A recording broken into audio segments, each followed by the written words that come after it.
have been so receptive, and people have enjoyed the experience with what we're doing.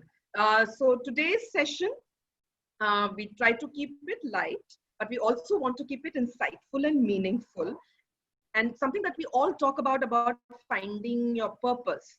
And today we have Aneri Shah, Director of NHC Food Limited, who's going to talk about finding your passion and turning it into your purpose. And how do you do that? Very excited and pleased to introduce Aneri. Aneri, over to you. Hi, thank you so much, guys, for tuning in today. And thank you, Archana. So I'm going to tell you a little bit about me. I'm Aneri Shah. Like Archana said, I'm the director of NHC Foods and now the founder of the Genius Code. By education, I am a CFA, I'm a CS, and I've got a master's in finance. So I started my career at ASK Wealth Advisors and subsequently joined my family business. I've always been an enthusiast in the field of psychology, spirituality, and personal transformation. Few years ago, I was facing a really rough patch in my own life. And that's when I kind of realized that I came across this one term, and that term is known as a Kensho moment. Now, this moment in your life is, there are moments when you feel like you're in complete pain and you can't understand what is happening. But subsequently, you realize that this pain is nothing but the universe is into pushing you into your right direction of life. And that day I made a decision that this is it. I need to help myself. And through techniques of meditation, psychology, spirituality, I was able to convert my poison into medicine. And now I am helping individuals, corporates, and companies to thrive. And by doing this endeavor, I realized that my passion was to bring an impact to 1 billion lives.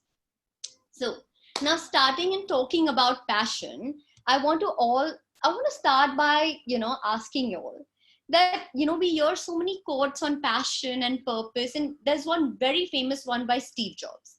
And it goes something like this, that you've got to love what you do. And that's the only way you can put out great work. And if you've not found it, keep looking. So these quotes are so inspiring and motivating, and you want to know more about it. But the major question lies into the fact is that how do we start? And how do we find what we love? I want you all to do one thing.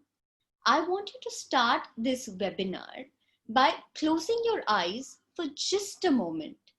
And I want you all to think about every single time in your life when you all felt that you all were in your element, when you felt you were completely in charge of that situation, when you felt you were in the flow. Think back to all the times when you felt in power of the situation.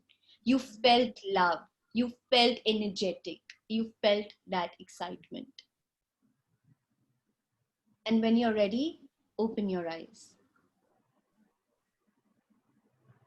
Right. I want to know, if put it in the comment section, did that take you back to some good feeling? If you think yes, just put it down and let me know what y'all felt. Now, most times when I ask people in terms of what is your passion, and they give me a list, they write down a list of all their hobbies. And we as individuals are so trained from our childhood to compartmentalize our lives in terms of my hobbies are this, my career is this, my relationship is this, and we compartmentalize our life.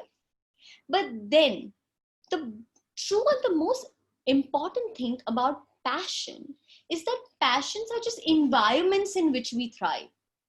Every time when you feel you're in your element, you're in your flow, you're working out of your passion. And I truly believe that we are not just born to pay bills, go to work and die. We need to do much more with our lives. So we're going to start this masterclass today with the first technique. Now, I suggest all of y'all to get a pen and a paper and do these exercises along with me. They will sure help you if we do it together. So I'm going to wait for a minute till all of y'all can get your pen, your paper, your book, so we can start doing these exercises. Right. So the first technique that we're going to follow is called the life chart analysis. Now, in this technique, we are going to put down all our daily activities into 4 different quadrants.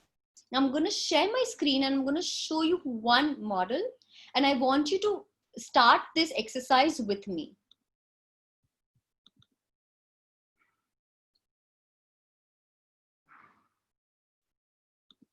Okay. Okay. Now, in the first quadrant, I want you to pen down all the things that you love to do and are good at. All the things in your life. For example, think back to the times at your workplace. Every activity or anything you do, may it be accounting, a legal matter, finance, marketing, closing a deal, negotiating, whatever you do, which you believe that you're great at it, and while doing it, you feel a lot of love doing it. Work is one area. Extend it to more areas of your life. For example, when you're out with friends, why do your friends like you? What value do you add to their lives? In terms of your family, what is it? And the best way to do it is talk to people who are very, very close to you. I'm sure they will give you some insights which you didn't even think about. And that in that way, you will be able to identify those key strengths that lie within you.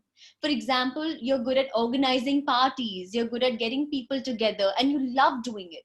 Whatever it is, close your eyes, identify those, and jot it down in the first quadrant. Now, I'm going to give you a minute, write it down, take some time, ponder over it, and then we move to the next quadrant. And if you're done with that, show me a thumbs up in the comment section so I know I can move on ahead.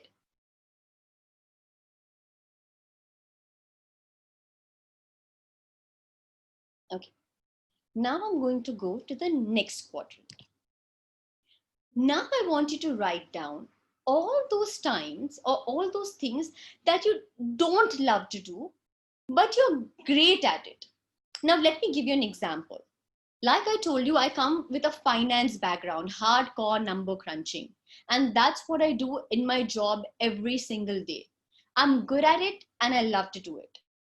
Now, being in a family business, you also handle a lot of different tasks. And for me, that is human resources. So I've started taking up a lot of interviews. I hire people, I look at human resources. And now doing it for the last 5 years, I've become great at it. But that's not something that I love doing.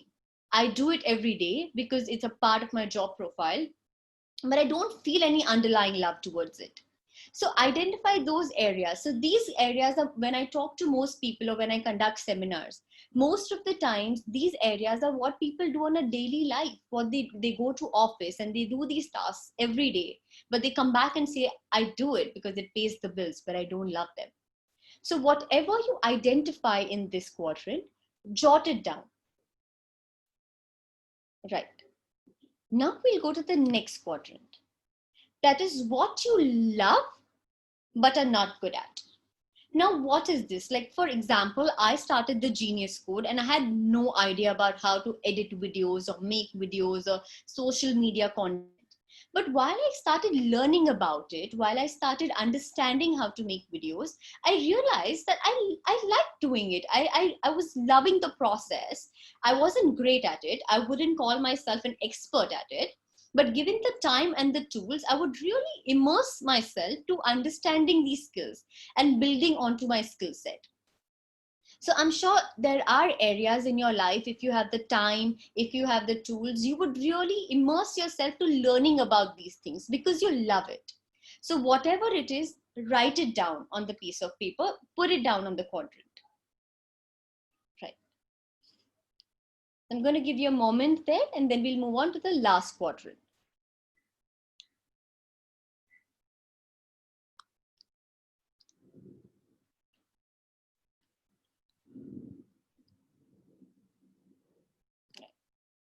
Now, the last quadrant is what you don't love and are not even good at it.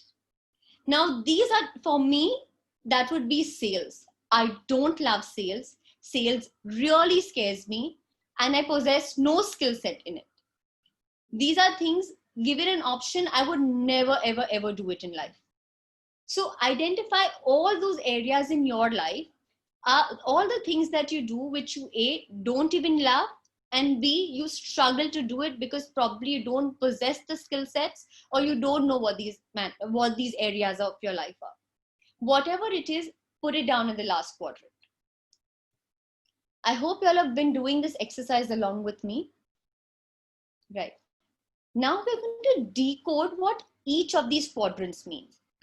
Now, what you love and are good at is your passion.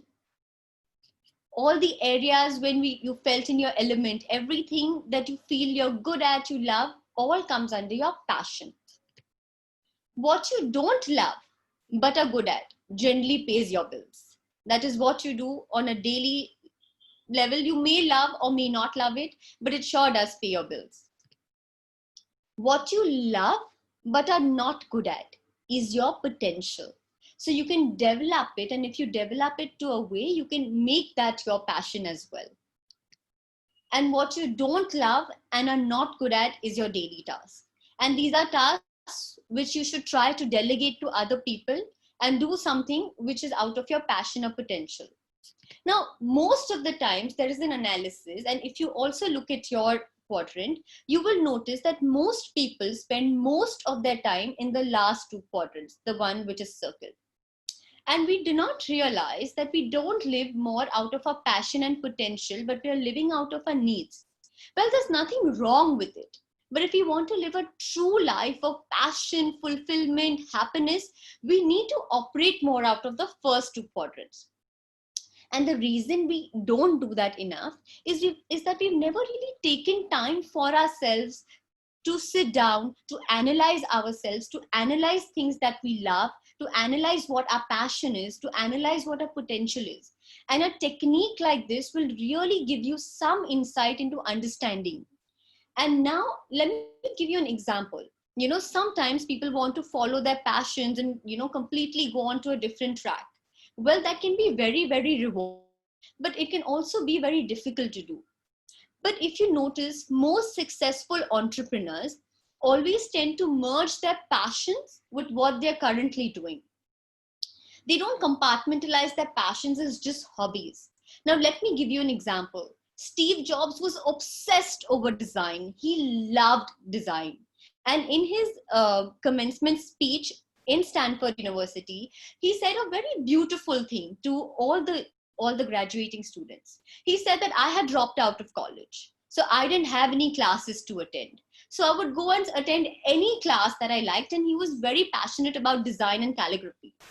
He said that at that point in time, this would make no practical sense to my work or my career. But over time, and after 10 years, when they developed the first Macintosh computer, it all came back to him. And that was the world's most beautifully crafted computer. And by merging his passion for design with his passion for computers, he was able to revolutionize the computer industry. So I truly urge you to find out your passion. It is not necessary to seek passions in different avenues. Dive into things that you're already doing, you're already good at, you already have an advantage. Put a passion to it, your chances of success are much brighter than jumping into an area you have no idea about and you already have people who are great at their work. So I hope with this first technique, you are able to understand a little bit about yourself, about your likings, about what you're good at. And I want you to do this exercise by yourself alone when you all are calmer so that you all can get a more insightful idea with this exercise. Right. Now I'm going to move to the next exercise. The next exercise is all about understanding your skill sets. Now, when I spoke about passion and I told you that passion is all about the environments in which you thrive, we're trying to give you an environment where your true potential can come out. So I want to start by asking you all two questions. The first question is that, are you an outgoing person or are you a reserved person?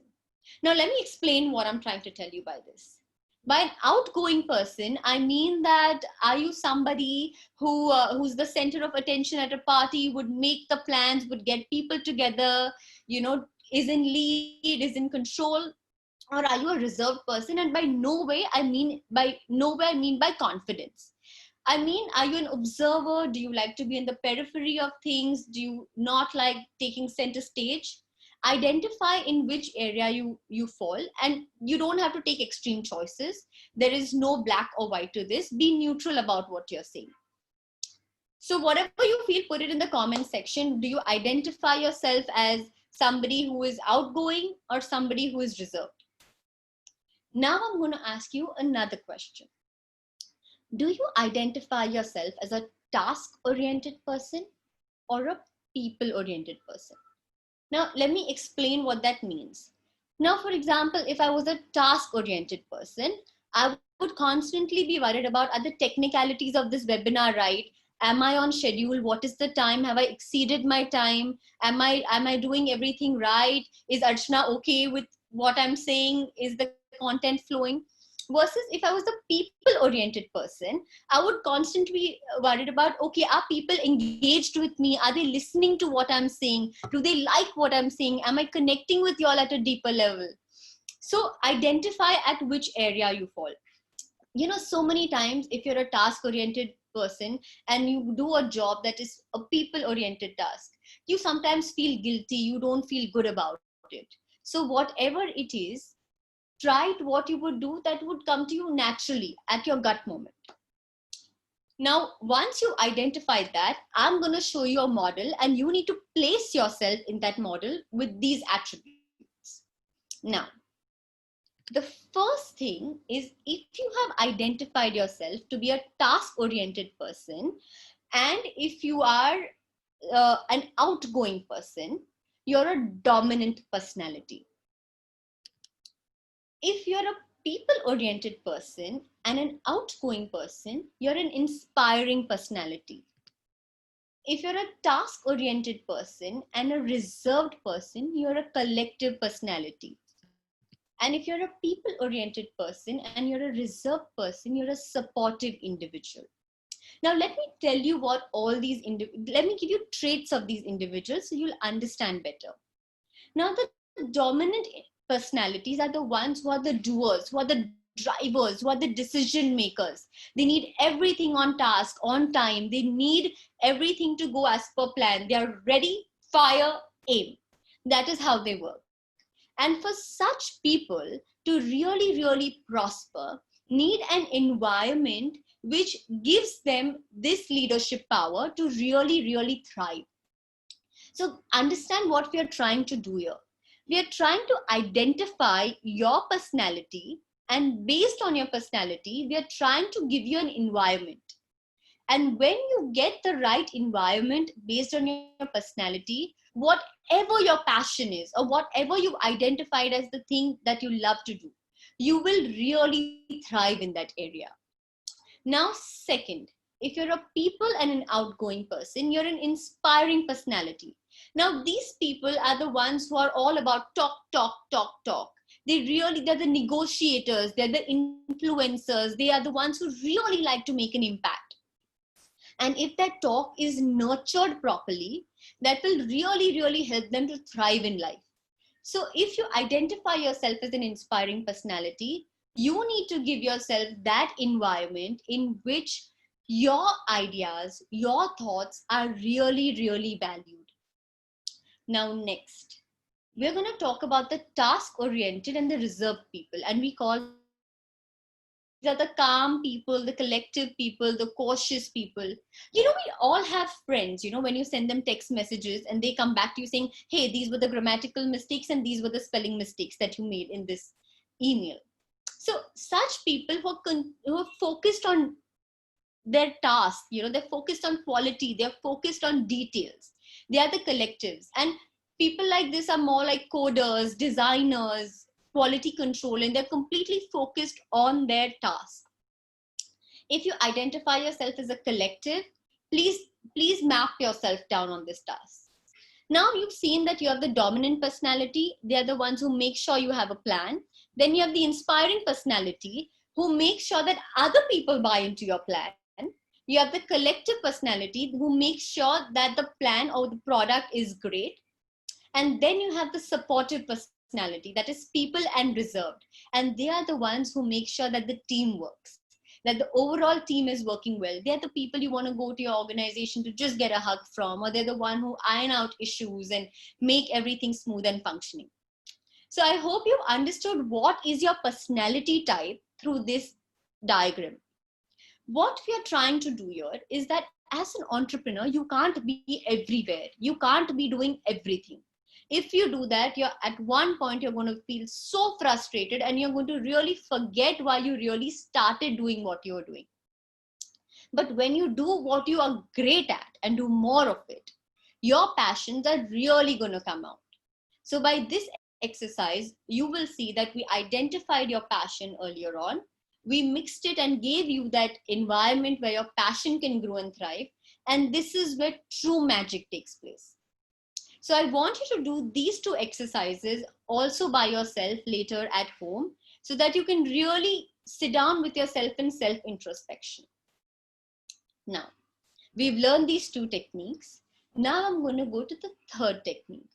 Now, we as entrepreneurs face so many challenges. We face challenges with, people, staff, employers. We face challenges with suppliers, payment issues, as sometimes we even question our own ideas to why did I start this business in the first place?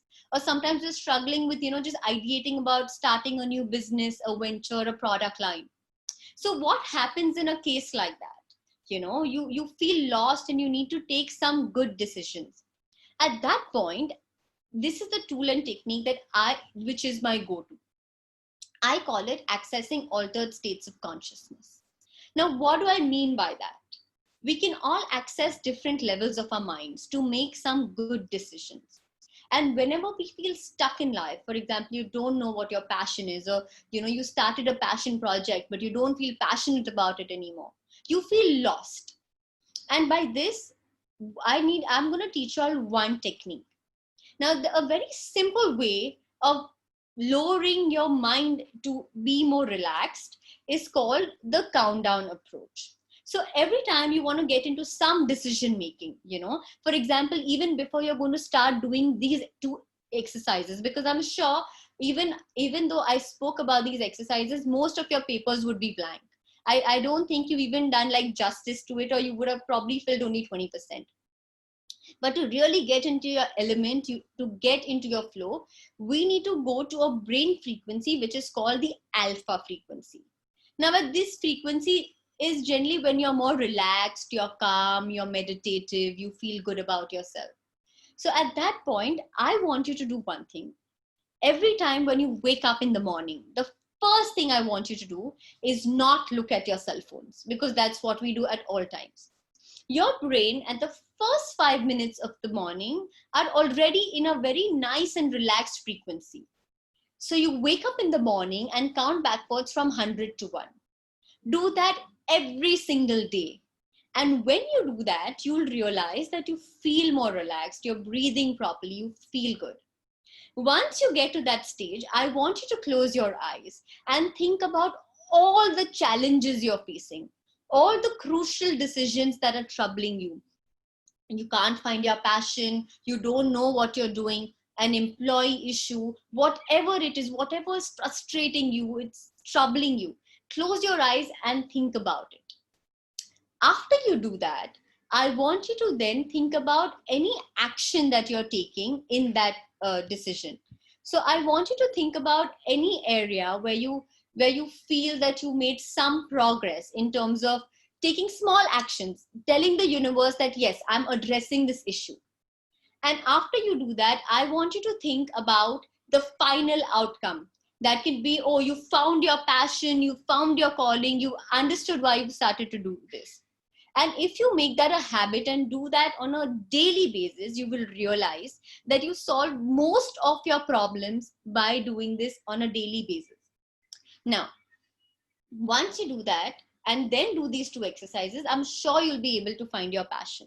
But now there are many entrepreneurs who start passion projects. They start something out of a lot of love and passion. But after a lot of time, they get burnt out. And they sometimes fail to realize and understand that I don't even know why I started this in the first place, and it stops making sense. When you feel like that, every morning when you wake up, do the technique that I taught you, and I want you to ask yourself one question. And you need to ask yourself this question every single day. And the question is, what is my why? Why did I start this business in the first place? Now, entrepreneur Simon Sinek says that that is the most important thing for you. It is your cause, it is your calling, it is the reason you wake up every morning out of bed. And people don't buy into what you do, they buy why you do it. Now, let me give you one example. Apple as a company, we all love Apple. So when Steve Jobs re-entered Apple after 12 years of absence, the company was almost close to bankruptcy, it was running out of cash. And he called all his employees and told them one thing. He said that yes, we do make boxes to make people's lives simpler. And we do that well.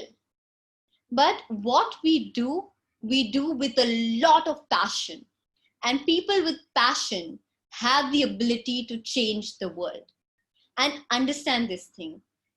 People with passion can change the world. This is where the true secret of entrepreneurship lies. Why do you like Apple as a brand? You like Apple not because its products are so different from what the market has. Their products are, in terms of features or in terms of their exclusivity, it's not so different. But you buy an Apple product because you feel for the company.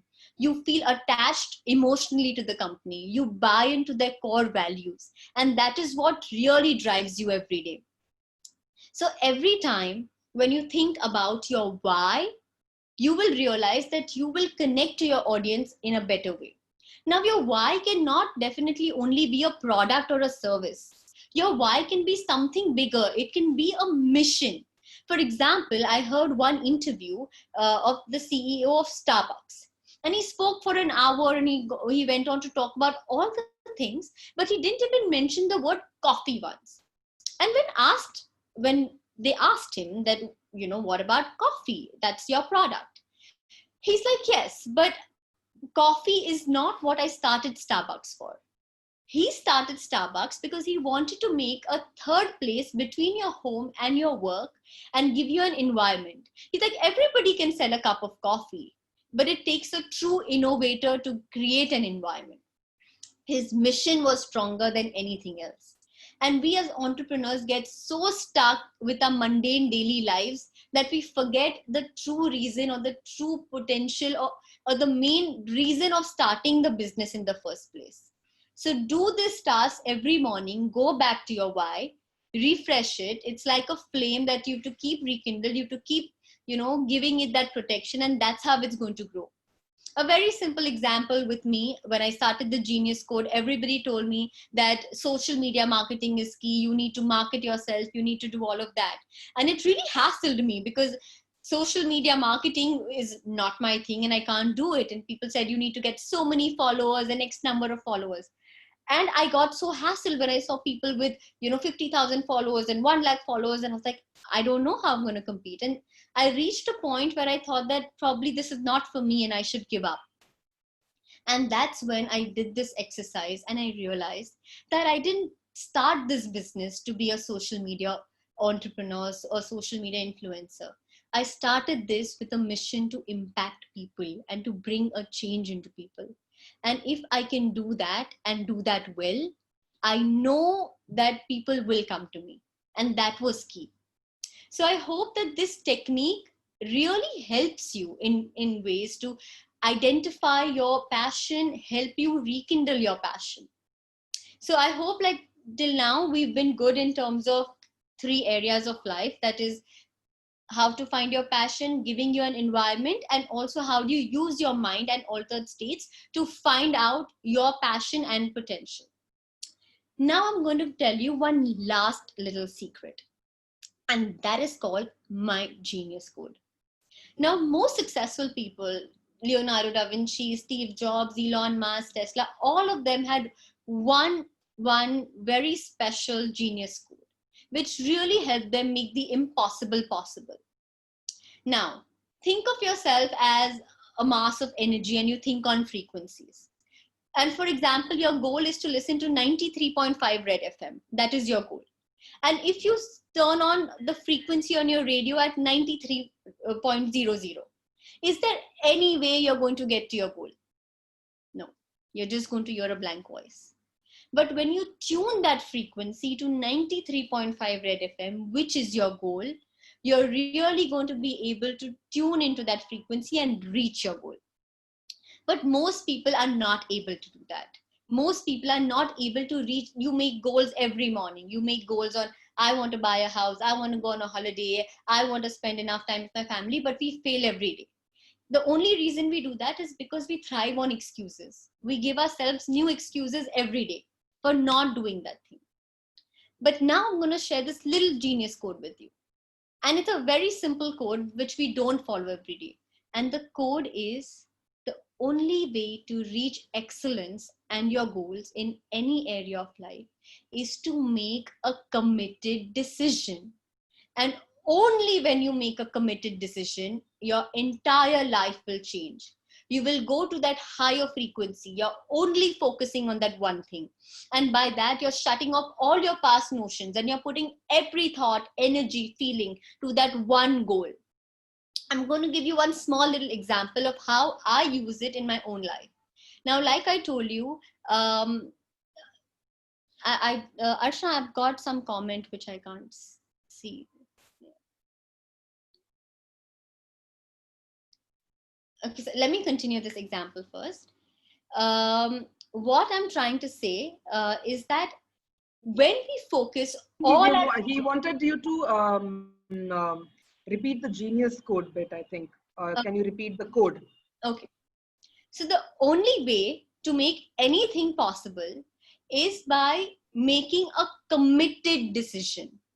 When you make a committed decision, you shut off every other thing from your past. You work on that frequency where everything is aligned. Let me give you a small example to explain this point. Now, we as a company had a very big trade going on with a company in America. And for that, we needed one very important approval from the Reserve Bank of India. Now, how this whole process goes is that your banker will put up the whole proposal to the Reserve Bank of India. And if it's approved, they send it back to our bank.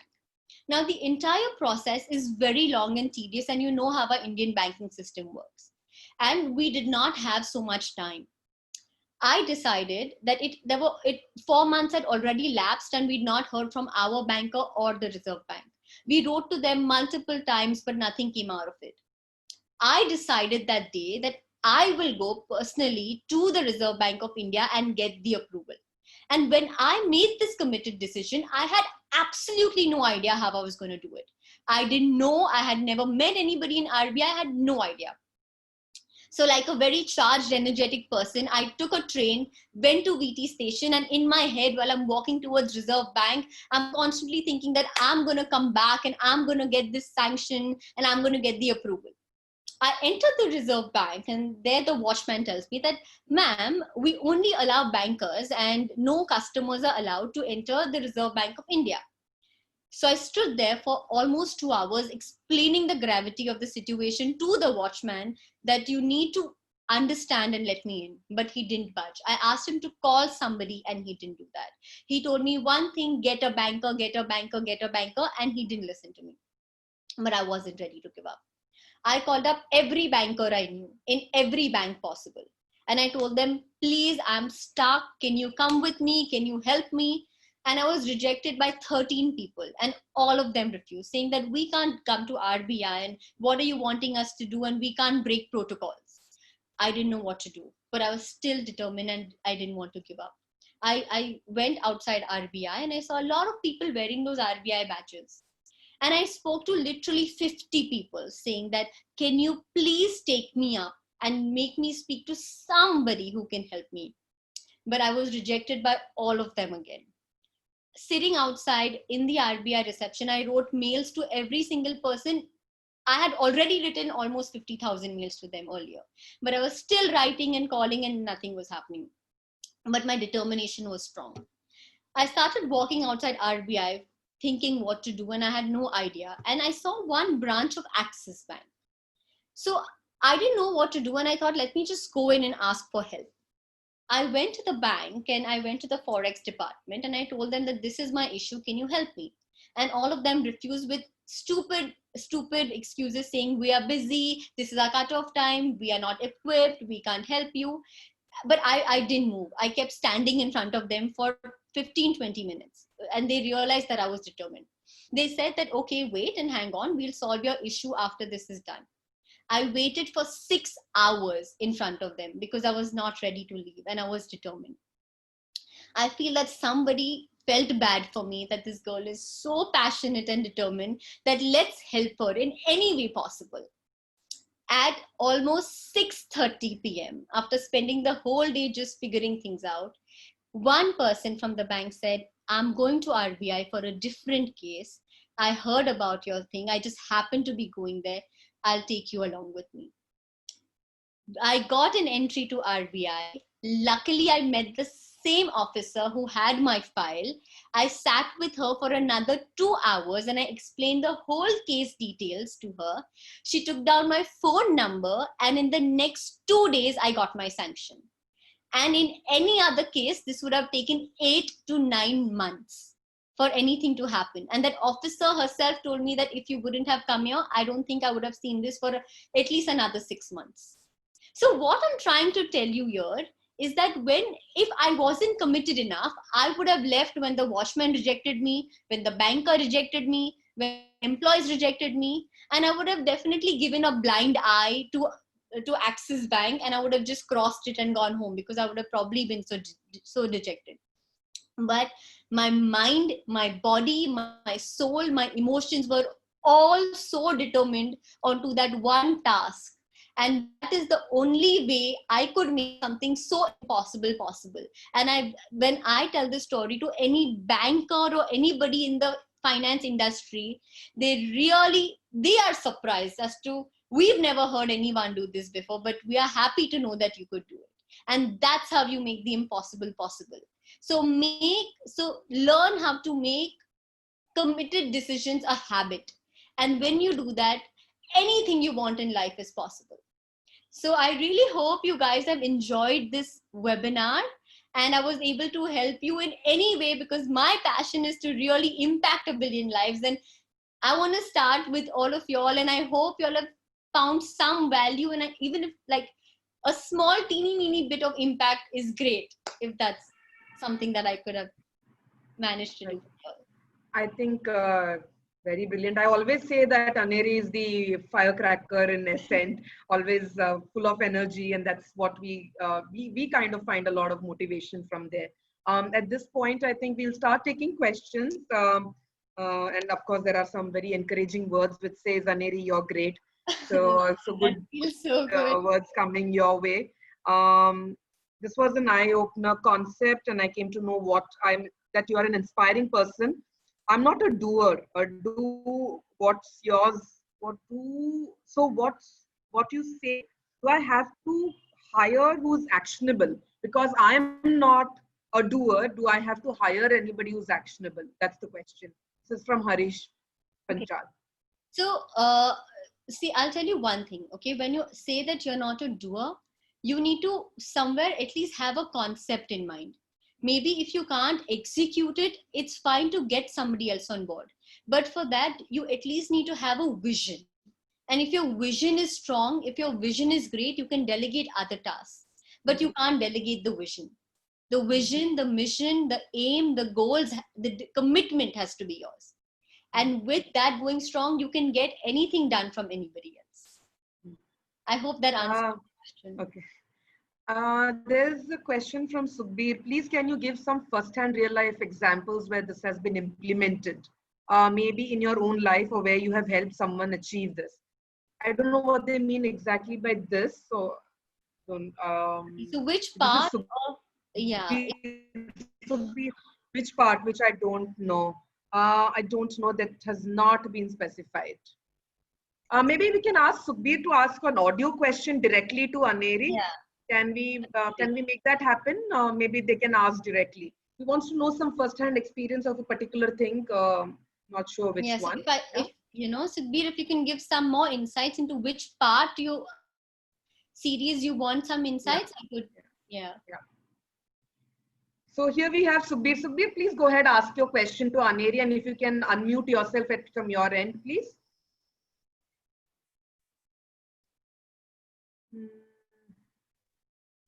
Yes. Hi. Go ahead, Sukhbir. Yeah. Yeah. See, Aneri, you were talking about how the passion part and the potential part, how do you actually convert that and bring it into your life? Because what happens is that people have their own compulsions on the right side of the quadrant, and that's where they get entangled. Or sometimes, you know, you have invested too much of your life in that part. And even though, I mean, you want to migrate to the passion and the purpose side, you are still stuck in what you have to do. Right. So a lot of times when I conduct these sessions, we have a lot of people, because you're right, a lot of investment, a lot of stake has been put into that. But what we advise people to do is that you don't need to completely deviate onto what you're doing. You don't need to say that, okay, this is something that I do, it pays the bills, but I want to now, as you said, work out of my passion, so I will not do this. What is the most logical thing to do in a situation like this is try to identify your key passions, identify your strengths, identify your passions. Okay, so let me give you an example of my own self, okay, because I think that would be most relatable. I'm very, very passionate about, say, psychology, spirituality, you know, all these meditation, for example, okay? And that has, you know, when most people think that that has nothing to do with entrepreneurship or business, you know, they think of them as two separate avenues. And as an entrepreneur, we face so many challenges in life. We every day is about making new decisions, you know, about firefighting. But and you know, so many times you come home feeling drained. You feel that, you know, okay, I went to office, I don't think I did something out of love or something out of, you know, true passion. But when you kind of merge the two, like for me now, if you come to my office, you will see a completely different environment. So we've have all the techniques that I use in my life. So for example, we made like a hall of fame or a wall of fame where we kind of, you know, motivate each and every employee to kind of you know, we reward everything that they do in terms of appreciation. We have like a lot of like seminars that I do in my office. So I'm working, I'm also helping to motivate my employees. I feel passionate about what I'm doing. It gives me, it feels more rewarding. So whatever your passion project is, you don't need to put it separately. Whatever it is, you can be a good negotiator, you can be anything that you're doing which you're currently not using in your work. Try to find or you know, try to get both of them together. And if you can actually do that, you will see somewhere, initially it's difficult because you don't see them together, but when you start aligning them, you will truly see magic happening. And that is something you have to build with discipline every day. I hope I've been able to answer your Yeah, I hope Sukhbir, you got your response. Yeah, fine. Yeah. Good. Okay. Can we move to the next question? Can you please say how you merged your passion with your family business, or a similar example? Okay, so like I just told you, now in terms of my family business, I told you I do a lot of HR activities. I do a lot of, you know, because as a family business, you're managing everything together.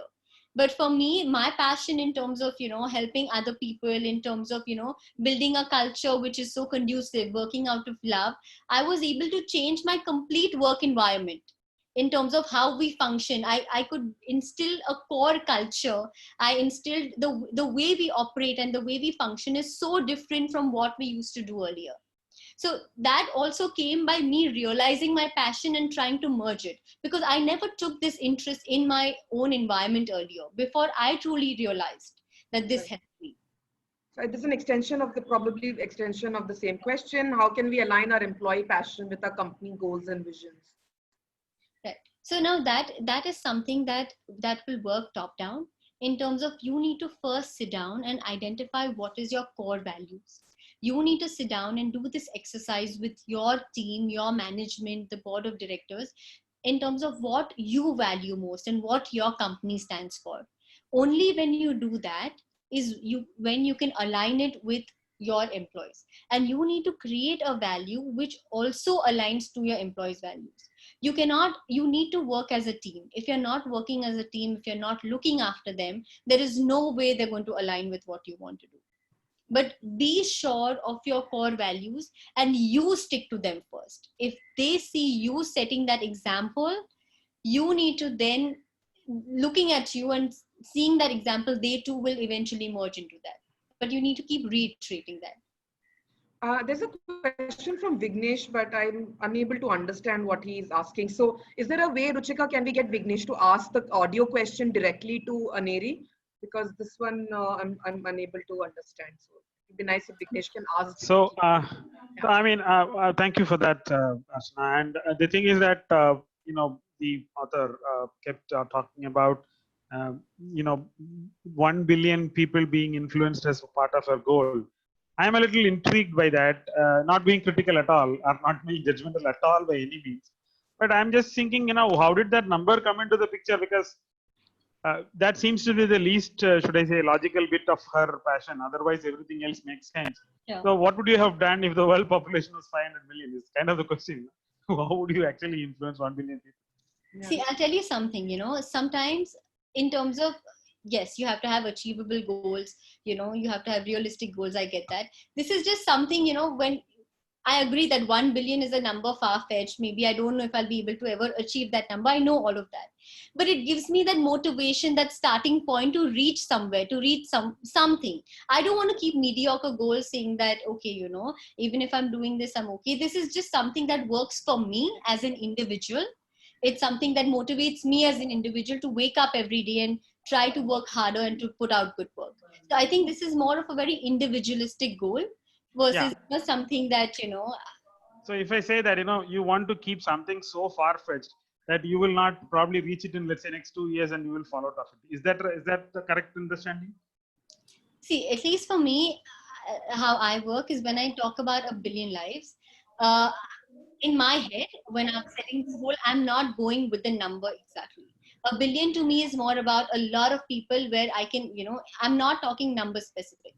Like a billion is just something in which I could replace with a lot of people. Yeah. Okay. No, Got it. Thank you. Something on those lines. Thank you. Okay, Thank you at so this much. point of time, can we have the poll question here? Ruchika, you're there? Or anybody from SN? Can we put the feedback thing up for people to take the feedback right now? Because we do have more questions and we would like Aneri to please take 30 seconds to give us quick feedback on what you thought session for today helped you. And it would be interesting for us to take this feedback, helps us to do better and get you more interesting speakers and interesting content. Archana, the feedback rating. Sorry, I wanted to say one thing. The feedback rating is great, but if you can also add one, textual thing there about why it is low or high, it will be great. Sure. Next time we can definitely do that. Okay, Aneri, some very good messages here. I thought I'll read this out to you. Some of them are questions as well. I'll bring that. You're absolutely amazing. I'm sending some positive words to you from here. Really motivating session. Very practical to practice. I mean, very practical to exercise. Really looking for a very long time to find my purpose. So I think somebody is looking for their purpose, and I hope they get something from this. Very, very interesting, Neri. I can connect to your inspiring talk with the movie Mission Mangal, where Vidya Balan reignited the scientist. So here you are being compared to an actress. So I think those are very good feedback coming your way. Quick questions. I think Khamir sends you a message. Hi, Aneri. Sometimes we start something because of true personal passion, but we outgrow it also, or realize that it is not scalable like a 50x or a 100x. It is not a real business plan. My passion is only mine. Shouldn't passion relate to the heart and profession relate to the brain or even bank balance? Okay. Your thoughts. So I'll tell you something, right? When they say that when you work out of passion, you can really create something. But sometimes, like for example, when you're doing something that you're passionate about, say like an NGO, your goal is not to monetize. Monetization is not the goal at all times. So if your goal is to monetize, okay, when you spoke about this passion project and you want to monetize it, and if it's not working for some reason, you know, like you're saying, you can't scale it or you can't do something about it, it's not necessary that just because you're so passionate about it, it will always culminate into a good business plan, you know. But when you have a good business plan which can merge with your passion, that's when you can create wonders. So you need to be quite sure about the business plan. Many things started out of passion can also be just a hobby, you know. Maybe sometimes it's not a good business plan, but if you have a good business plan and a passion for something which is truly scalable, you need to do something on those lines. And when sometimes you feel you're not scaling, it's not happening, or it's not making money, you know, you call it the entrepreneur trap. You fall in love with your idea so much, and sometimes instead of solving a problem, you fall in love with your own solution, which may not be solving the true problem. So I feel like if that is the case, you need to revisit whether you're actually solving a problem and not just that loving the idea of your solution. So maybe if you think on those lines, you may get some answers. There are a couple of them who have asked to connect with you on email. Do you want to give an email ID out? You can spell it out, or we can also put it in the chat session. Sure. I think they can want to connect with you post this. Okay. So my email ID is Aneri, ANERI, @nhcgroup.com. So Archana, if you can also give it to them. Like Yeah. Ruchika, have you got that? Can we post it on the chat session, please? I think she's better at this than me. Okay. I can't see Ruchika. Just a second. Or Anuj, one of you? Archana, I'm here. Aneri, if you can please repeat it out again. That is Aneri, ANERI, @nhcgroup.com. Yeah, that's right. Food.com, right? Group.com, yes. Okay, a few more questions from Vishal. Hi, Aneri, regarding the DISC challenge, the DISC analysis, what you told us, what are your thoughts about people who don't truly fall in one quadrant? They may be dominating in more than one quadrant. For example, the same person can be outgoing in professional life, but reserved in social environment. Would like to know your thoughts. So this DISC model, what we've done today, we've only taken 4 quadrants, but this model comprises of 16 quadrants. But we couldn't cover all 16 today because of time constraint. So when I do like a whole day session, we take up all 16 models because you can't be only 4. We've taken only 4 just for and to get an idea. But I think probably we can connect over this maybe offline, and I can help you on this because I think it's too vast to talk about it right now. Okay. I guess that's the questions from everybody, Aneri. Any few words before we go on your purpose and what you want to talk? Leave us with a few words from your end. So I feel all of you all, I hope in some way can now really think and spend some time for yourself, because I think we don't do that. Spend some time with yourself every day, even if it's as little as 2 minutes. Try to identify your own passions. Try to identify just strengths or elements in which you're good at. Try to see whether you can club both together and see what feedback or what rating you're getting for your own self. And I'm sure you'll be able to do something ahead, go 2 miles ahead from where you are currently. Right. Thank you so much, Aneri. I think lots of food for thought for this weekend and going forward. Take this, take this mission forward for each one of us. Thank you so much and have a lovely weekend. Thank you. Thank you, everybody. Stay safe. Thank you.